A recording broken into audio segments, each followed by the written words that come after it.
Cuando se calma el bullicio de la ciudad y se van apagando las luces de la casa, se enciende la luz del entendimiento. Desde este momento comienza Puerto de Libros, Librería Radiofónica, programa que contiene todos sus elementos tipo A. Puede ser escuchado por niños, niñas y adolescentes sin la supervisión de padres, madres o representantes. Comienza Puerto de Libros, Librería Radiofónica.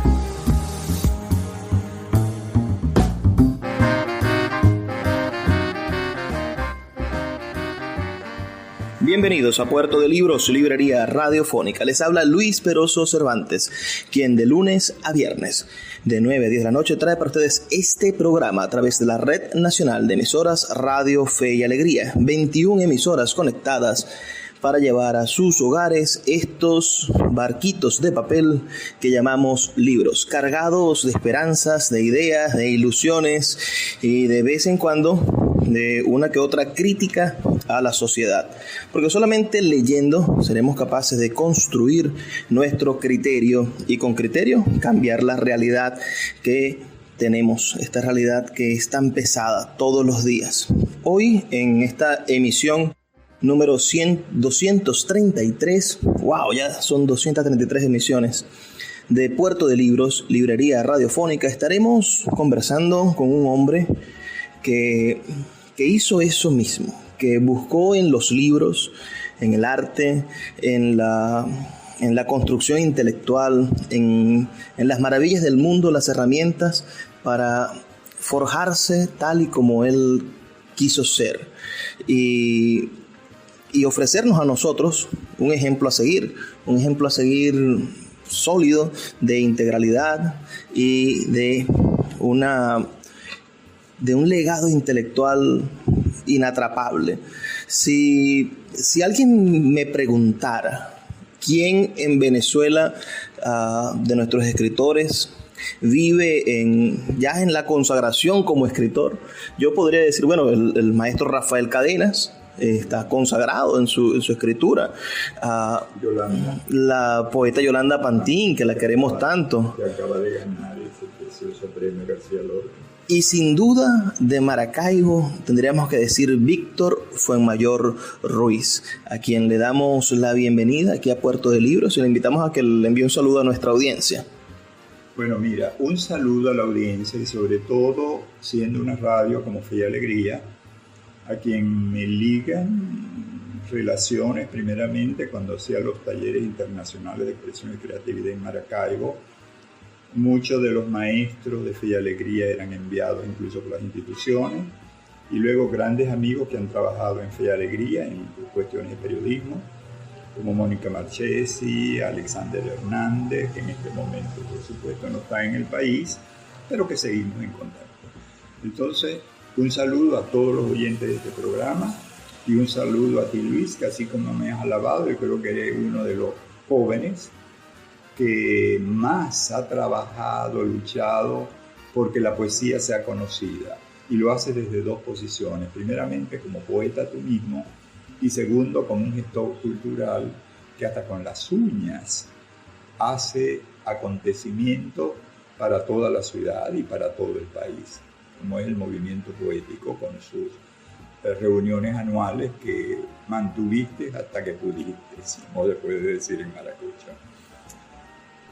Y me encanta recibirte en mi casa y que me recuerde esto que estamos viviendo y que me recuerde que yo estoy aquí como sembrado en Maracaibo, a pesar de que tengo alas y vuelo muy a menudo con la poesía y con mis viajes.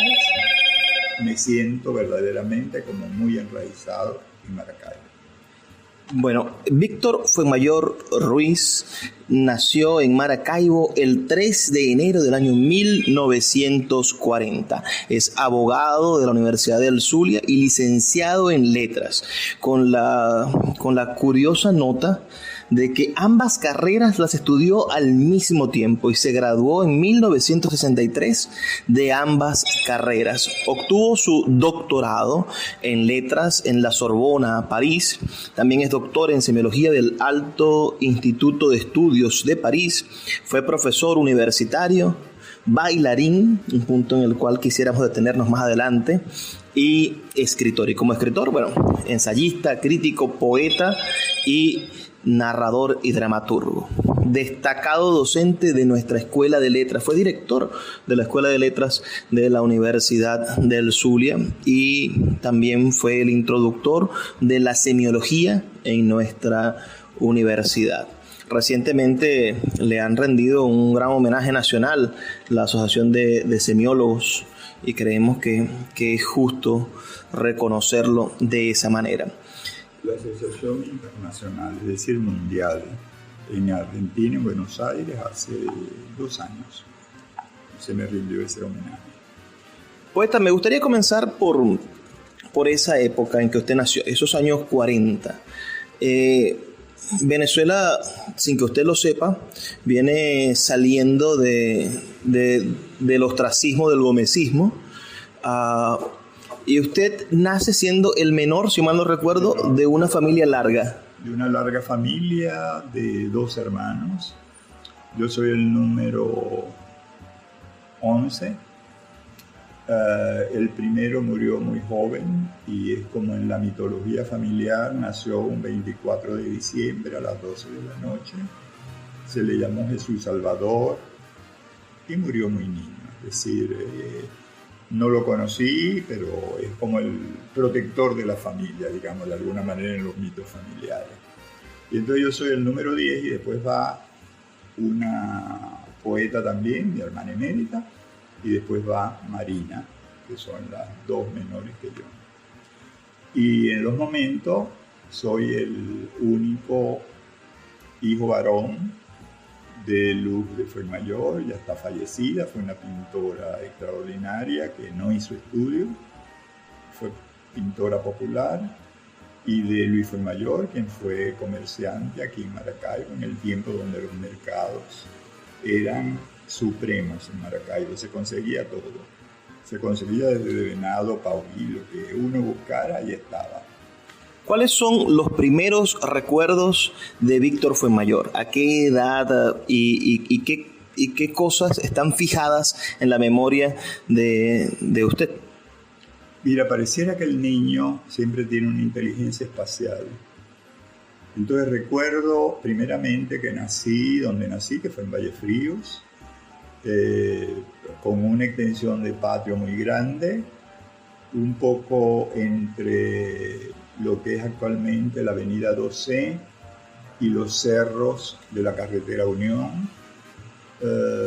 Y algo muy particular que yo recuerde es que siempre han habido como una especie de relaciones como interculturales donde he vivido. En ese caso, los Vallefríos era interesante, vivía al lado de un alemán, excelente vecino, constructor de cosas, inventor, mecánico, hacía vinagres por sí mismo, etc. Un judío que nosotros lo llamábamos Mr. Stahl, algunas familias muy católicas, otras evangélicas, es decir, es un barrio de Maracaibo, pero con una idea de que tuvimos el contacto, digamos, muy temprano con otras formas de vida. Y siendo muy niño, conocí la cultura oriental por medio de una hermana mayor que se enamora de un chino venezolano, de los Hun, hermano del pintor, de manera que entramos en contacto con desde el propio Maracaibo, con una especie de contacto intercultural. Teniendo 2 hermanos marinos, Ali y José Luis, mis hermanos mayores, que fueron los que nos dieron una calidad de vida impecable, porque es la época también, no solamente en la vida cultural y la democracia, sino en la época en que el petróleo, la compañía Shell, la compañía Creole estaban en Maracaibo, que le dieron algo a Maracaibo que yo creo que nunca más tendremos. Era verdaderamente empresa muy floreciente, con su comisariato full de todas las cosas que uno pudiera pensar, venezolanas y extranjeras. Y cuando iba a ese comisariato, se me salían los ojos de ver, por ejemplo, los cuadernos que vendían, los lápices Mongo, las tizas, creyones. Eran verdaderamente para mi niño como un evento. Entonces hay una cosa que yo digo siempre, que esa riqueza de los años 40 fue una riqueza que nos fue como preparando, y yo te puedo decir, mis primeros recuerdos son de esos grandes patios donde los niños jugábamos, y podíamos jugar en jardines como podíamos jugar en medio de tierras desérticas y cujíes. Es decir, era eso entre cerro y carretera, jardín. Y recuerdo sobre todo, como poeta hay que recordar los nombres. Santo Domingo, Cañada Santo Tomás de Aquino, Cañada del Brasil, no solamente Santo Tomás, sino Santo Domingo, cerca de Santa Lucía. Es decir, que yo digo que nací como en un barrio santificado, y donde todavía no había pasado el asfalto, de manera que conocí los caminos de tierras, que me parecían bellos porque no pasaban casi carro y a la vez no habían ruidos, no habían peligros, o sea, se podía jugar de béisbol en las propias trillas o en los terrenos vacíos y demás. Entonces yo creo que tuve primeramente muchos hermanos con que jugar, y segundo, una libertad de desplazarme en el barrio hacia que mis amigos, hacia los parientes que estábamos cerca, que yo creo que actualmente yo me dejaban alejar bastante. A los 4 o 5 años podía ir a la tienda, regresar, y lo hacían como a manera de que yo conociera dónde vivía, que yo creo que muy difícilmente actualmente un niño puede tener esas experiencias. Y de allí me viene como un sentido poético de una sonoridad de cómo hablaba esa gente. No hablaba el maracucho feo con el cual nos imitan, hablaba un maracucho como muy correcto, con el vos, con el ace en esas terminaciones, el ace, esas terminaciones verbales, y con una cierta dignidad. O sea, yo pienso que se ha perdido mucho todo eso. Cada familia podías vivir frente a un protestante, tú eras católico. Podías vivir frente a otras personas de otras nacionalidades. Y era como una convivencia agradable, con una cierta intimidad, de manera de que yo sabía que podía irme a cualquier parte del barrio y todo el mundo podía reconocer que era el hijo de Luis y de Malú y demás. O sea, que no tenía miedo de salir, era un espacio que podía conquistar. Maravilloso retrato de ese barrio Vallefrío, que está casi en el centro de la ciudad ahora, pero que en algún momento era una especie de periferia. Vamos a hacer una breve pausa, solamente 2 minutos, para escuchar las campañas de Radio Fe y Alegría. Recuerden que pueden reportar su sintonía al 0424-672-3597, indicándonos de qué parte del país nos escuchan, o a las redes sociales @Librería Radio en Twitter y en Instagram. Y ya volvemos con más de Puerto de Libros, Librería Radiofónica. Síguenos en @Librería Radio. My dad works in B2B marketing. He came by my school for career day and said he was a big ROAS man. Then he told everyone how much he loved calculating his return on ad spend. My friends still laugh at me to this day. Not everyone gets B2B, but with LinkedIn, you'll be able to reach people who do. Get a $100 credit on your next ad campaign. Go to linkedin.com/results to claim your credit. That's linkedin.com/results. Terms and conditions apply. LinkedIn, the place to be, to be.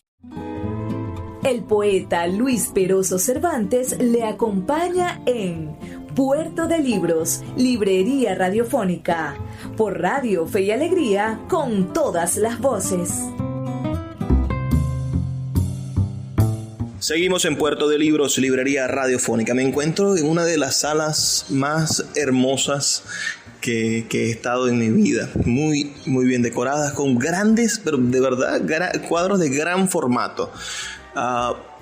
¿Por qué? Porque Víctor Fuenmayor no solamente es un licenciado en letras de casi las primeras promociones de la Escuela de Letras, sino que también ha sido un promotor del arte en todos sus sentidos. Tuvo durante casi 20 años una galería y librería llamada Logos, como empresario, como promotor, como lo que se llama ahora emprendedor de la cultura, y también desarrolló durante mucho tiempo la gestión cultural en la ciudad, dirigiendo la Alianza Francesa de Maracaibo, presidiéndola más puntualmente. El poeta Víctor Fuenmayor, además de eso, es uno de los introductores de la semiología, pero es uno de los alumnos queridos de los grandes padres de esa disciplina en Francia. Pero antes de llegar a ese punto, que me parece muy interesante, sus estudios en Francia, me gustaría detenerme en 1948, en el derrocamiento de Rómulo Gallegos. No sé si usted tiene algún tipo de memoria de eso. Y después, si podría hablarme de su adolescencia, en el momento en el cual se vivió la dictadura de Pérez Jiménez, si de alguna manera tiene algún recuerdo de eso, de esa última dictadura que vivió el país. Mira, una de las cosas que te puedo decir, pero que son recuerdos lejanos, es que viviendo en ese barrio, de pronto veía que estabas construyendo algo casi enfrente de la casa, y era un centro de atención médico. Había un médico, al terminar ponían un médico, ponían una enfermera, incluso se les regalaba leche a las personas que tenían lactantes todavía en la familia, y la verdad es que funcionaba bien. Luego siempre estudié en escuelas públicas. Éramos 12 y todos tenemos una educación, no solamente llegar hasta la universidad. Los primeros no, los primeros fueron capitanes de barco cuando la escuela náutica funcionaba en Maracaibo, en una casa que quedaba cerca de lo que ahora es, de lo que fue el club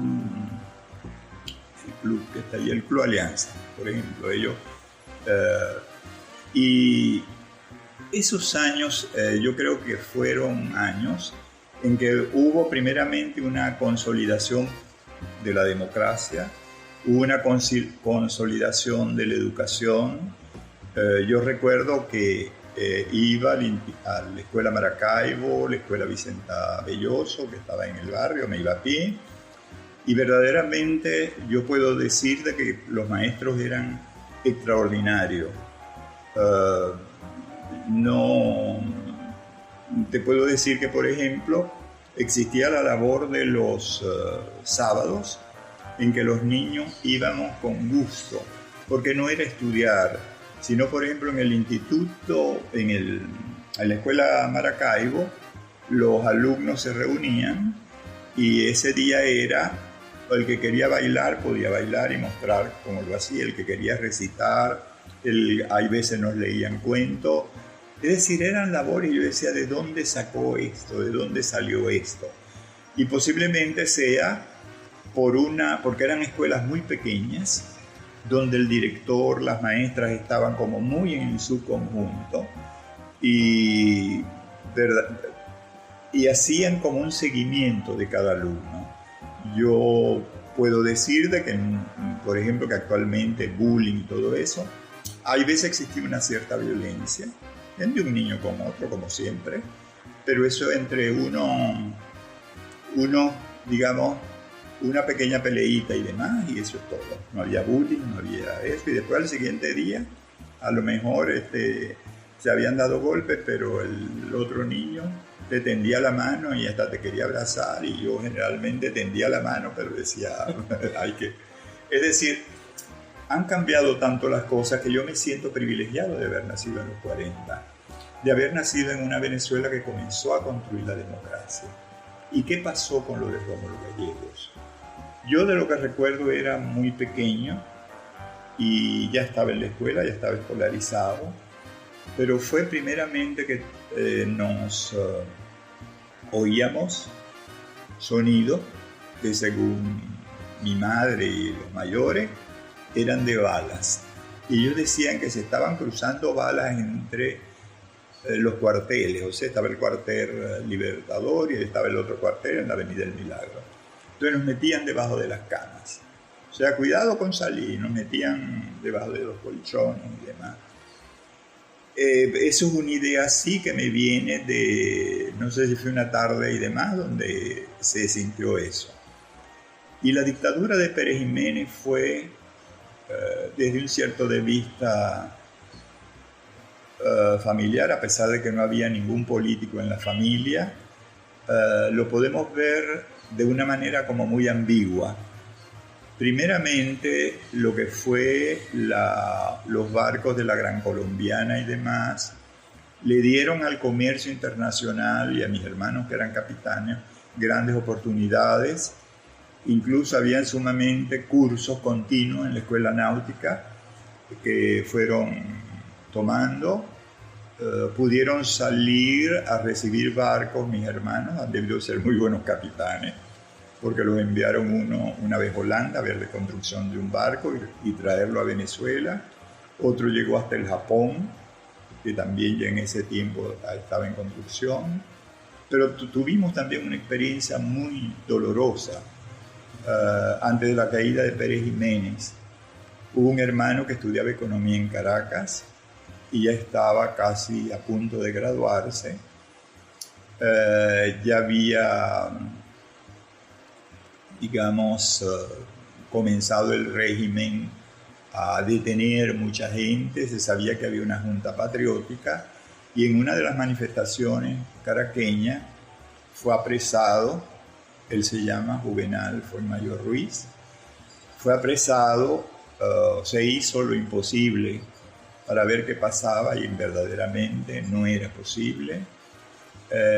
Mis hermanos mayores recurrieron un poco a los contactos que podían tener como marinos y parece que hubo una intermediación de la OEA, una visita a los sitios donde estaban detenidos y mi hermano pudo salir. Pero salió en unas condiciones muy inestables, de manera que se vino a Maracaibo para seguir la carrera de economía, pero prácticamente hay una cosa terrible que decir. Quien haya sido detenido y torturado y no hable lo que le han hecho, es algo muy difícil de soportar. Y él fue verdaderamente deteriorándose psíquicamente, de manera que cuando ya pudo hablar,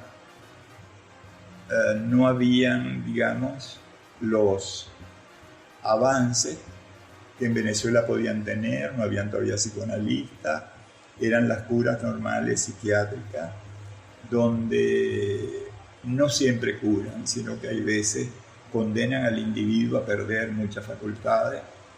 Y bueno, ese hermano tan maravilloso que era como el que mayor que yo, pero yo le seguía, fue el que murió más joven.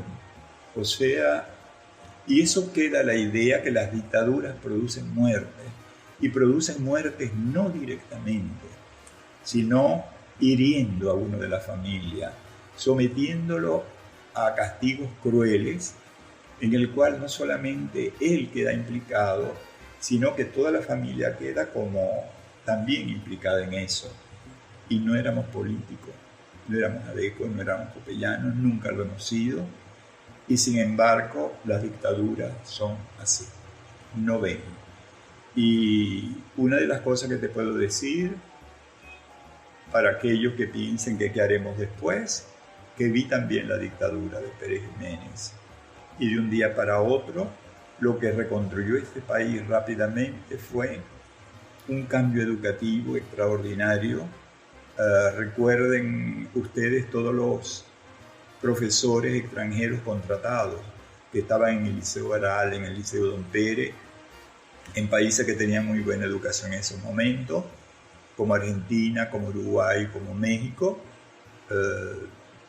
Primeramente en los últimos años de bachillerato ya yo pude ver ese cambio, y de un colegio privado en que estudié el bachillerato por motivos de la dictadura, pasé al Liceo Baral en ese último año de dictadura y pude ver los cambios.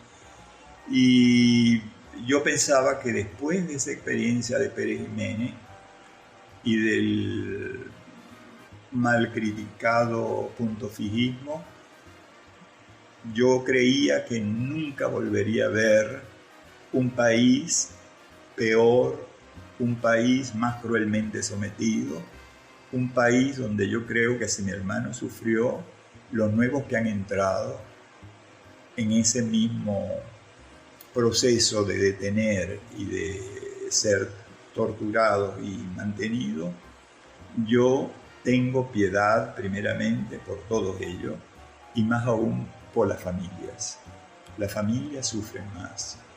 Y yo lo que te puedo decir es que todo eso de los 40 hasta nuestros días hace que primeramente sé que todas las cosas tienen un fin, y eso tengo que decírselo a la juventud. Esto no va a ser eterno.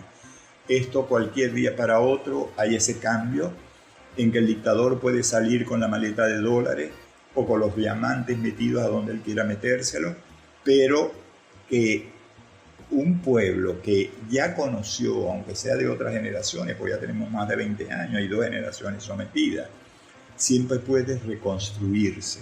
Pero eso sí, oigámoslo bien, es la cultura, es la educación. Y puedo decirte, por ejemplo, que a la caída de Pérez Jiménez y con eso nuevo que nació, hubo cosas que actualmente yo digo, pero ¿por qué ahora no se hace? Es poder encontrar que daba clases ya en bachillerato, en esa época desde el 58, no me había graduado, sino que había salido del liceo, pero había sido ese alumno de los 20 que necesitaban para dar en materias como literatura, moral y cívica, porque estudiaba derecho, etcétera, en humanidades más que todo. Entonces hay allí algo de que ver el desarrollo de un país, salir de una dictadura y entrar en un régimen de libertad. Y puedo decirte algo, yo pude hablar con María Teresa León cuando pasó por Maracaibo, con Rómulo Gallego cuando fue traído y fue a la Universidad del Zulia y al Liceo Baral, a William Faulkner, que estuvo en el Liceo Baral. No sé por qué, era conocido de gallegos, pero... y yo digo, actualmente, si volvemos a hacer eso, a que una vez que caiga esto, abrirnos al mundo, poder tener una tarea educativa enorme, poder traer artistas y escritores a todo lo que yo tuve oportunidad de contactar casi de manera personal, yo creo que este país va a ser el país que una vez yo conocí, saliendo de una dictadura y entrando a la libertad. Bueno, vamos a hacer una pausa rápidamente para escuchar los mensajes de Fe y Alegría y ya volvemos con más de Puerto de Libros, Librería Radiofónica.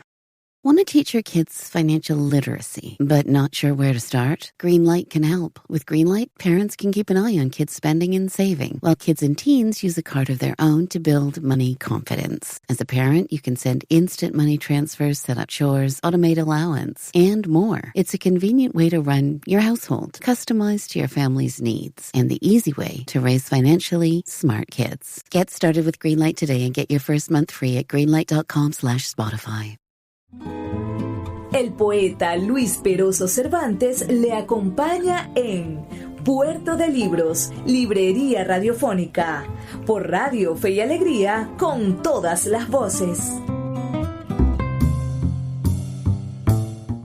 Seguimos en Puerto de Libros, Librería Radiofónica. Estamos en la casa y escuchando la voz del poeta Víctor Fuenmayor Ruiz. En el año 1963 se gradúa con las más altas notas de Derecho y de Letras. Y no sé aquí lo cubro yo, recibió una beca de la Universidad del Zulia para ir a estudiar a la más alta universidad de letras. En este caso, usted decidió continuar sus estudios de posgrado en literatura y no en derecho. Me gustaría muchísimo que nos contase ese fragmento de su vida. Graduarse summa cum laude, ir a recibir esta beca. ¿Quién se la entrega? ¿Cómo sucede ese acto maravilloso? Porque si venimos conversando, venimos viendo que usted viene de una familia de origen humilde, en una barriada popular, y recibe una beca completa. No se paga nada. Yo no sé cómo la gente no sabe eso. Tanto que hablan de la burguesía del cierre de la universidad, y en la Sorbona entra, hacen un propedéutico o te hacen un examen o tienes que presentar tu proyecto de tesis y es así como entras. Todavía esos son el mismo sistema. Mira, yo creo que cuando yo estudio Derecho es porque no había letras, sino que tenía que irme a Caracas. Mi familia me convence de que estudiaría letra después, pero que estudiaba Derecho. Tenía una cuñada que era juez y también decía, mira, verdaderamente pues, se puede ejercer y ganar mucho dinero, algo, pero mi idea no era tanto el dinero. Bueno, estudié letras donde no fui mal, pero se abrió un año después que yo había comenzado Derecho. Entonces, en ese tiempo, si tenías una calificación mayor de 15, creo, en la carrera, podías inscribirte en otra carrera.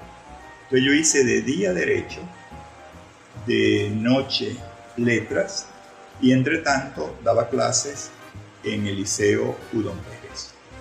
En la mañana salíamos a las 10 ya de Derecho, salía corriendo, y en la tarde de 2 a 4 porque la universidad funcionaba de 4 y a las 6 ya tenía que irme a la escuela de letras. Es decir, que fue como una organización del tiempo. Yo no tenía, digamos, idea de eso, pero yo no tenía tiempo que perder. Y los sábados y los domingos, sí, habían bonches, habían fiestas, habían cumpleaños, visitaba a las novias, visitaba a mis amigos, pero al fin y al cabo me encerraba también a estudiar y a preparar las clases. Entonces, cuando se me presenta la oportunidad de la beca, fue como un deseo, verdaderamente. De todas maneras, mi hermana emérita ya estaba en Europa, estaba estudiando letras en Roma, y yo decidí, me daba la decisión, no fui summa cum laude. Summa cum laude, yo creo que fue la profesora Ana Mireya Euskateri. Yo era máximas calificaciones, pero lo que fue tomado en cuenta es que Ana Mireya no quería viajar y a la vez yo tenía máximas calificaciones en una y otra carrera, 2 carreras. En ese tiempo tenía contacto con la Embajada de Francia, con el consulado, porque el profesor Humberto Laroche, quien fue mi profesor, secretario de la universidad y profesor de Derecho Constitucional, una vez que me gradué fui a verlo para informarme sobre las becas que podía obtener para irme a Francia. Y entonces él, que era una persona como un secretario en aquella época, no era que uno se apareciera así, había que tomar cita. Para ir a Derecho tenías que ir encorbatado o con una chaqueta, o sea, eran cuestiones formales. Bueno, yo pedí cita y le dije que quería pedir una beca a Francia para estudiar letras. Entonces, él me dice, yo conozco su trayectoria, soy amigo del director de letras y me dice que es un alumno excelente, conozco su trayectoria en Derecho y también ha sido excelente. Pida una beca a la universidad que yo la defiendo ante el Consejo Universitario.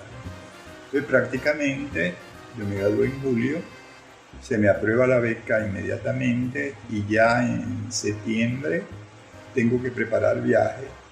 Las graduaciones se hacían posteriormente.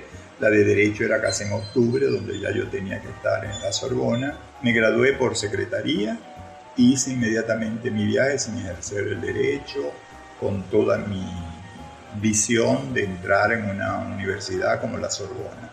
Y la Sorbona, o sobre todo, mira, ver París es como decir, es aquí donde quiero estar. Uno no sabe si está regido por constelaciones estelares, horóscopos, lo que sea, pero yo nací el 3 de enero de 1940 y busco después en los almanaques, y el 3 de enero es el día que se festeja la patrona de París, de Santa Genoveva. Incluso cuando llegué a París busqué inmediatamente esa iglesia, y estaba al lado de una gran biblioteca, está muy cerca de la Sorbona, y suí que verdaderamente había tenido esa suerte de poder estar allí en esos momentos. Ahora, fíjate una cosa que es la importancia que puede tener una persona o un profesor. Habíamos tenido en francés, había tomado curso de francés en bachillerato, pero en la universidad tuve el curso con una señora francesa que se llamaba Madame Genslen. Madame Genslen llegó a Maracaibo siendo licenciada en letras de la Sorbona porque estaba casada con un ingeniero que trabajaba en Maracaibo. Entonces la universidad la buscó para dar clases de francés. Y fue a través de ella que aprendí un francés en el cual no era lo que el libro que nos pedían, sino que ella podía llegar con un poema de Rimbaud, con el primer texto de Las moscas de Sartre, que comienza por merdre, o sea, una transformación de la palabra merdre, o mierda y demás. Y luego era una persona como muy agradable que reunía a sus alumnos en su casa. Ella tocaba piano y nos hacía cantar. Ella tocaba el piano y nos daba papelitos con canciones. Entonces, una cosa así es como un privilegio haber tenido a Madame Genslen. Lo mismo puedo decir que haber tenido a Agustín Millares Carlos en latín y griego. Luego griego me lo dio Carlos Sánchez, que también fue un extraordinario en filología y en griego.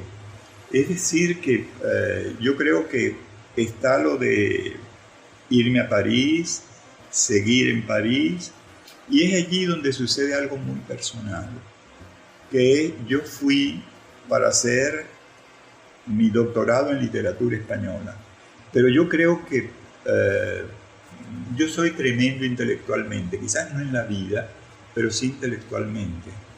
Entonces en esos momentos yo veía por donde quiera afichado, como que si fuera teatro, los cursos de la Escuela de Práctica de Altos Estudios y los cursos de la Sorbona están en todo el barrio latino para que uno pueda ver todo lo que se está dando. Están cursos maravillosos todos, pero no te daba tiempo de hacerlos todos.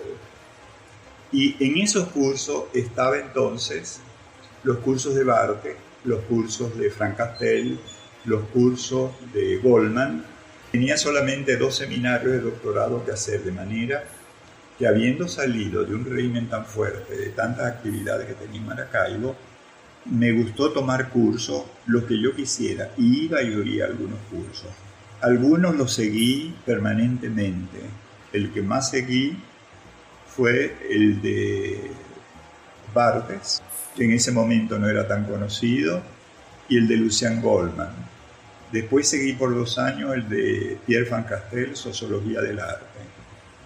Y eso fue para mí como una revelación, porque por un lado veía una universidad como muy sabia, del lado del Instituto Hispánico y de la Sorbona, muy sabia, muy tradicional, con una biblioteca extraordinaria, pero con un sistema de lectura de textos y demás, de comentarios de textos muy documentado y todo, pero como muy tradicional. Y por el otro lado, el Escuela Práctica de Altos Estudios, en el cual era una institución que comenzaba. Tenía en ese momento pocos alumnos. Yo comencé en el curso de Barthes y abrí en un pequeño salón donde habrían como 30. Y cuando ya fui antes de su muerte, estaba en 2 salas, anfiteatros, en el Colegio de Francia, donde había que ir temprano para poder tomar puesto. Es como el Teatro Bellas Artes doblado en 2. O sea que hay que pensar que tuve la suerte, quizás ya no exista eso, de vivir en un momento donde la sociedad francesa estaba al tanto de lo que los intelectuales hacían, eran continuamente mencionados en la prensa, en una entrevista, sea a Philippe Soler o a Barthes o a Sartre. Es decir, había todo un ambiente. Y en ese ambiente pasó lo que tú me preguntas, el mayo del 68. Yo regresé a Venezuela en el 67 y fui después de haber pasado ese mayo. En el mes de diciembre pude ir. Y hubo un cambio muy severo. Y te puedo decir lo siguiente. Hasta el 67 yo sentí que la sociedad era muy libre. La sociedad francesa, yo creo que a mí me dio la impresión de que uno podía vestirse como quisiera, que podía postular entre 500 cursos y organizar su horario de formación. Instituciones abiertas como el Colegio de Francia, que uno podía entrar y oír la conferencia y nadie pedía si estabas inscrito o no. Bueno, el mayo del 68 más bien fue como la imaginación al poder, pero una imaginación como muy desaforada, muy impresionante, en el sentido de que una juventud que diga hasta aquí llegó esto y queremos otra cosa, y luego que todos los muchos intelectuales, escritores, me decían, por ejemplo, ay Víctor, si vieras lo bello que era ver a una cantante como Juliette Greco venir y cantarnos, y por allá una presentación de teatro en las calles. O sea que durante esos meses que duró el mayo fue como algo muy maravilloso. Pero después lo que vino, cuando yo sentí en el 68, es como un restablecimiento del orden que tuvo que ser como muy represivo para volver a los cauces. Y entonces yo sentí de que había policías en el barrio latino que nunca había sentido. O podían haber militares con los escudos en los autobuses cerca de la Sorbona. Es decir que, claro que en toda sociedad hay un momento donde tiene que abrirse a los conflictos. Entonces yo lo que pienso que fue una revolución necesaria para una sociedad europea en general, que era como muy cerrada en ella misma, con instituciones culturales, como te digo, muy prestigiosas como la Sorbona, pero también muy cerrada a lo nuevo que se estaba haciendo. Entonces lo que yo más aprendí fue que en la Escuela Práctica de Estudio lo que se estaba construyendo era lo que intelectualmente podía surgir de esa revolución como de mayo del 68. Es decir, que lo que renueva el pensamiento, incluso los valores políticos de una sociedad, es lo que sale de centros culturales y de estudios profundos y de investigación que pueden un poco dirigir. Fíjate, todas las revistas que surgieron luego de ese mayo 68. Lo voy a detener, poeta, porque ya nos pasamos de los 13 minutos. Vamos a continuar inmediatamente con esta conversación en el siguiente segmento. Síguenos en @Librería Radio. El poeta Luis Peroso Cervantes le acompaña en Puerto de Libros, Librería Radiofónica, por Radio Fe y Alegría, con todas las voces. Seguimos en Puerto de Libros, Librería Radiofónica. Estamos con el poeta Víctor Fuenmayor.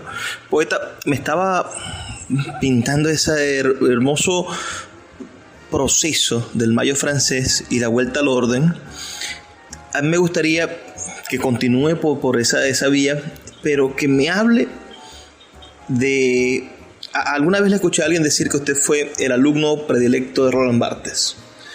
No sé si es algo demasiado grande decirlo, pero cuéntenos de esa relación de amistad que usted llegó a tener con Roland Barthes y termino de hablar por favor del mayo francés y de su cosmovisión. Y si puedo agregarle algo al final a esta narración suya, háblenos de la renovación universitaria de Venezuela que sucedió en los años 70. Mira, no puedo decir que quizás lo que sí te puedo decir que fue Barthes mi gran maestro. O sea, yo tuve mucha admiración por muchos de los maestros que me han tocado, con Julia Kristeva, que es una mujer admirable, con quien hice la segunda tesis, o con Goldman, que asistí incluso a los congresos de sociología, porque él invitaba a sus alumnos a que pudieran asistir incluso cuando se hacían en Bruselas o en otro lugar.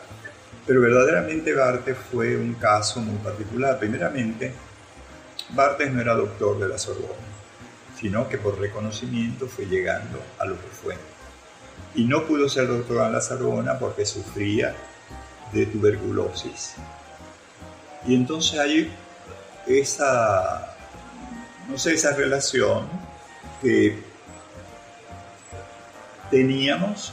Primeramente, yo creo que me conoció cuando éramos pocos alrededor de una gran mesa del Ecuador de Estudio. En el mismo grupo estaba un amigo que es Severo Sarduy, y entonces al fin y al cabo conocía mi nombre, mi apellido, pero lo que me extrañó mucho es que al primer año en que uno termina los cursos el mismo profesor dice, es una tradición en la Sorbona que al final de un curso los alumnos que quieran venir podemos irnos a tomar un vino, una cerveza y un café. Entonces vamos a tomar algo con él y dice, cuando se siente y dice, y ahora nos toca no ser ya los profesores y demás que somos con esas seriedades, sino nos toca que ustedes me imiten a mí y que yo los imite a ustedes. Entonces, estando en un pequeño grupo, no vinieron todos, éramos como 10 personas, me extrañó mucho que Barthes me imitó a cómo yo hablaba con el acento latinoamericano, por ejemplo. Eso fue como el primer año que uno entra a la Sorbona o algo, de ver un profesor como que nosotros lo ridiculizáramos y que un poco irónicamente él pudiera imitar a los alumnos. Y si es una tradición de la Sorbona, me parece increíble. Es decir, no hay que tener esa piel tan fina que tienen algunos profesores ni algunos alumnos tampoco. Segundo, una vez le di una parte de la tesis para que leyera y todavía conservo esa ficha y demás. A él le gustó mucho cómo escribía en francés, o sea que yo hablaba con el acento latinoamericano, pero parece que con la escritura, bueno, había corrección de una persona francesa que pudo corregir, pero a mí me gustaba escribir en francés y que me corrigieran. No escribir en español para que me tradujeran, eso no. Entonces me causó mucha impresión que me devolviera con una notita. Y lo que me dijo a la salida es, llámeme y así lo puedo recibir. Bueno, me recibió en su casa. Entonces uno va casi como muy orgulloso, pero a la vez con un cierto miedo, que es eso que un profesor te exige. Vivía muy cerca de la Sorbona, él le temía mucho a los carros y le gustaba pasear por el barrio, y de allí que su muerte es, yo creo, ese mismo miedo a los carros. Y me recibe en su casa, me da lo que tiene que hacer, me hace algunas sugestiones, consejos y demás sobre lo que había escrito. Yo recuerdo que era sobre un análisis que yo tenía incluso en la tesis sobre el comentario de un texto de Góngora y demás. Quedamos verdaderamente muy bien, porque no es lo mismo. Lo había visto algunas veces, citaba en café y demás, y era una cosa, pero ir a su casa, que me extrañó más es que hubo un momento donde él llama a la mamá a ofrecerme, no sé si un té, un café, algo, y la mamá entra. Para mí fue asombroso, y luego sobre todo cuando uno lee en uno de sus libros decir que él es un Edipo feliz, que siempre vivió con su madre, por ejemplo. Dices tú, esto verdaderamente es un intelectual que como que piensa, como que puede decir las cosas tal como las siente o como las vive, y Fíjate que ese ser tan cercano del cual te estoy hablando, yo pienso que utilizaba de todas maneras dentro de lo que él era, como toda una metodología mental, como toda una serie de estudios, lecturas, y él se sentía verdaderamente una especie de maestro platónico en el modo de los griegos. Incluso él hablaba griego, introdujo el teatro en la tragedia griega en París. De allí que quizás su modulación de la voz o algo que siempre es como una atracción, que la gente lo alababa, aunque era muy nappé, como dice el francés, muy lisa, muy uniforme, como si fuera fastidiosa, pero le prestaba mucha atención a lo que él decía. Y te puedo decir algo más extraordinario, que yo creía que llevaba todo escrito, como si fuera un libro, porque hablaba como si fuera un libro, y de pronto lo que tú veías eran unas fichitas, y todo lo estaba creando a partir de esas fichas, y a partir de un cierto orden que le daba. Y eso sale, por ejemplo, se fue la luz. Eso sale, por ejemplo, en su último libro, cuando hablan de Barbe, que deja las fichas y los alumnos más cercanos reconstruyen muchos de los discursos o muchas de las clases que él da en el Collège de France. Entonces te puedo decir que de eso a que yo viví, a llegar a la Universidad del Zulia, es como un salto. Debo reconocer de que tuve, digamos, como éxito, en el sentido de que las clases que yo debía dar, yo estaba haciendo la tesis en literatura española, se las habían asignado a Lilia Boscán de Lombardi. Y verdaderamente, ¿qué clases podía dar? Di historia del arte, que lo convertí en arte contemporáneo. Di teoría literaria, que entonces pude comenzar a hablar de las teorías actuales y no solamente lo que decía el texto teoría literaria de Wally Warren. Y a partir de allí había como un muy buen contacto con una primera generación de estudiantes de letras, que me tocaron alumnos muy jóvenes, como Enrique Arenas, como Laura López, que tendrían 22, 23 años.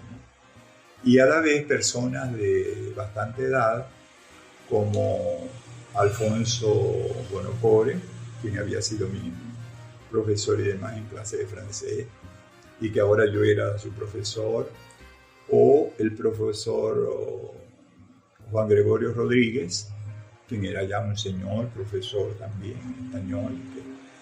Y yo creo que con ellos comenzó algo que es muchas de las cosas que yo daba tenían que ser traducidas, porque el estructuralismo, los textos de semiología y demás no estaban traducidos.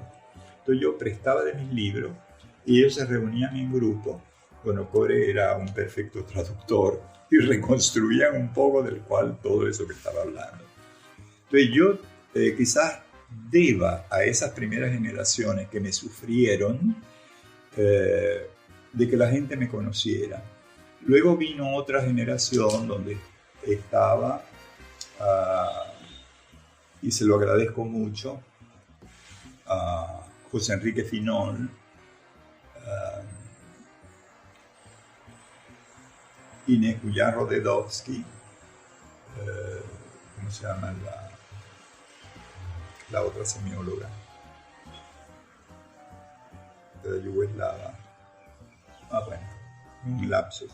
Que fueron Américo Goyo en ese mismo curso, que ya habían pasado otras experiencias, incluso habían sacado unos apuntes terribles que hay veces que yo tenía que corregir para poder seguirme y estudiar. Y de todas maneras tuve después un apoyo enorme, porque en la medida que yo iba haciendo eso, Ana Mireya se decidió a tomar un año sabático y se fue e hizo su especialidad en lingüística. El profesor Castro se fue e hizo sociología de la literatura. Entonces hay dos cosas que yo conservé siempre, que eran las clases de semiología y de psicocrítica. Mi contacto con la psicocrítica fue muy raro.